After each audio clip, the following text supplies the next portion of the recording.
नमस्कार, आपका स्वागत है हमारे चैनल द फार्मा कोर्स 2.0 पे।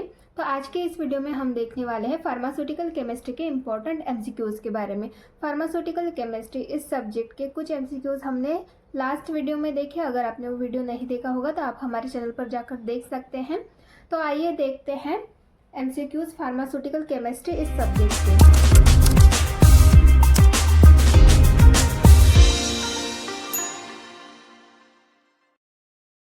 MCQ number 1, Gutzeit test apparatus is use to carry out limit test of.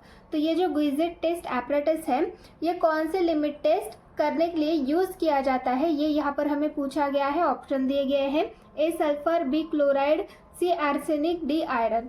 तो गुइजेट टेस्ट एपरेटस ये आर्सेनिक की लिमिट टेस्ट करने के लिए यूज किया जाता है। तो यहाँ पर आपका सही आंसर आएगा option number C, arsenic. Then next है MCQ number 2, which of the following 5 membered unsaturated heterocycle containing oxygen. तो क्वेश्चन में हमें क्या पूछा गया है कि ये जो हमें ऑप्शंस दिए गए हैं इनमें से 5 membered unsaturated heterocycle containing oxygen कौन सा है।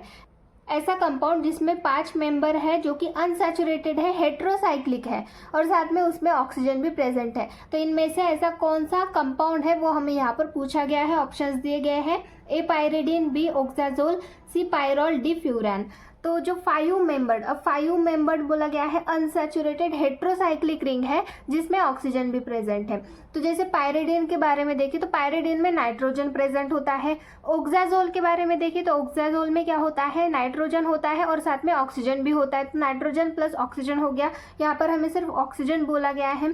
देन पायरॉल में भी नाइट्रोजन ही प्रेजेंट होता है। देन फ्यूरान में ऑक्सीजन प्रेजेंट होता है। तो यहाँ पर आपका जो सही आंसर आएगा वो आएगा furan.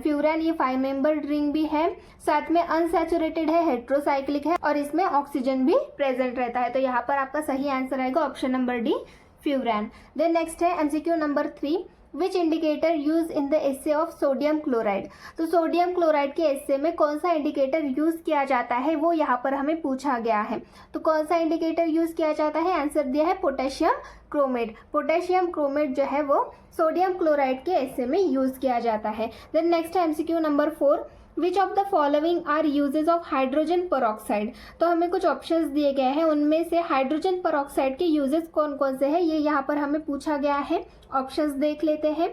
A use as antiseptic, B use to remove wax from ears, C use for bleaching hair, D all of the above. तो जो हाइड्रोजन परऑक्साइड है वो एज ए एंटीसेप्टिक करके यूज किए जाते हैं, साथ में वो ईयर्स का वैक्स रिमूव करने के लिए भी यूज किए जाते हैं और हेयर्स को ब्लीच करने के लिए भी हाइड्रोजन परऑक्साइड का यूज किया जाता है। तो ये सारे आंसर सही है, इसलिए यहाँ पर आपका आंसर आएगा option number D, all of the above. तो आपका सही आंसर है option number D. Then next है MCQ number 5, write any 2 uses of ferrous sulphate. Ferrous sulphate के कोई भी 2 यूजेस हमें यहाँ पर लिखने हैं। तो आंसर देख लेते हैं। A use as haematinic, B use in anaemia. तो ये एज ए हिमेटिनिक करके भी यूज किया जाता है। फेरस सल्फेट जो है एज ए हिमेटिनिक करके यूज किया जाता है और एनीमिया को ट्रीट करने के लिए भी फेरस सल्फेट का यूज किया जाता है। तो इस तरीके से ये यूजेस हो गए फेरस सल्फेट के। देन नेक्स्ट है MCQ number 6, the suffix OLE is use for. तो OLE ये सफिक्स कहाँ पर यूज किया जाता है ये यहाँ पर हमें पूछा गया है। तो आपका आंसर है 5 membered unsaturated ring.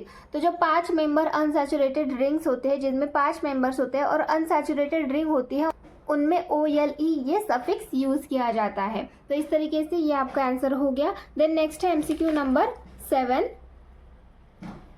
Which one of the following is 6 membered ring. तो हमें ऑप्शंस दिए गए हैं, उनमें से 6 मेंबर रिंग कौन सी है वो यहाँ पर हमें देखना है। ऑप्शन देख लेते हैं। ए फ्यूरान, बी इमिडाजोल, सी ओक्साजोल, डी पायरिडीन। ए फ्यूरान ये 5 मेंबर्ड रिंग होती है और इसमें ऑक्सीजन प्रेजेंट होता है, हमने थोड़ी देर पहले ही देखा। बी इमिडाजोल ये भी 5 मेंबर्ड रिंग है। देन नेक्स्ट है ओक्साजोल के बारे में भी हमने थोड़ी देर पहले देखा, इसमें नाइट्रोजन और ऑक्सीजन दोनों होते हैं और साथ में ये 5 मेंबर्ड रिंग है।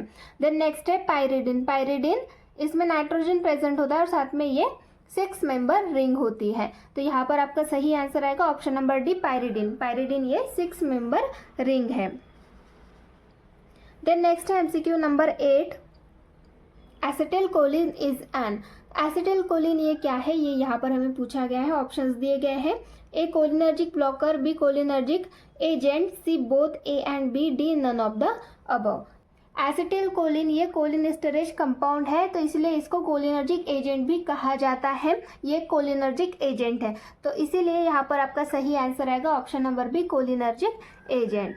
आपका सही आंसर है बी, कोलिनर्जिक एजेंट। आपने एसिटिल कोलिन के बारे में पढ़ा होगा, ये कोलिनर्जिक एजेंट है। देन नेक्स्ट है MCQ number 9, which compound use as oxidant in permanganate titration. तो कौन सा कंपाउंड एज अ ऑक्सीडेंट करके यूज किया जाता है परमैग्नेट टाइट्रेशन में। जो परमैग्नेट टाइट्रेशन होते हैं वहाँ पर ऑक्सीडेंट करके जो यूज करने वाला कंपाउंड है वो यहाँ पर हमें पूछा गया है। तो आपका सही आंसर है पोटेशियम परमैग्नेट। पोटेशियम परमैग्नेट ये एज अ ऑक्सीडेंट करके यूज किया जाता है परमैग्नेट टाइट्रेशंस में। Then next MCQ number 10, define antibiotics. Antibiotics की यहाँ पर हमें डेफिनेशन पूछी गई है, वो देख लेते हैं। Antibiotics are the drugs that treat bacterial infection by killing और stopping the growth of bacteria. तो एंटीबायोटिक्स ये ऐसे ड्रग्स होते हैं जो कि बैक्टीरियल इन्फेक्शन को ट्रीट करने के लिए यूज किए जाते हैं बाय किलिंग और stopping the growth of bacteria. Bacteria को किल करके या फिर उनकी ग्रोथ स्टॉप करके ये जो बैक्टीरियल इन्फेक्शन है इसको ट्रीट करते हैं। ऐसे ड्रग्स को हम बोलते हैं एंटीबायोटिक्स। तो इस तरीके से ये एंटीबायोटिक्स की डेफिनेशन हो गई।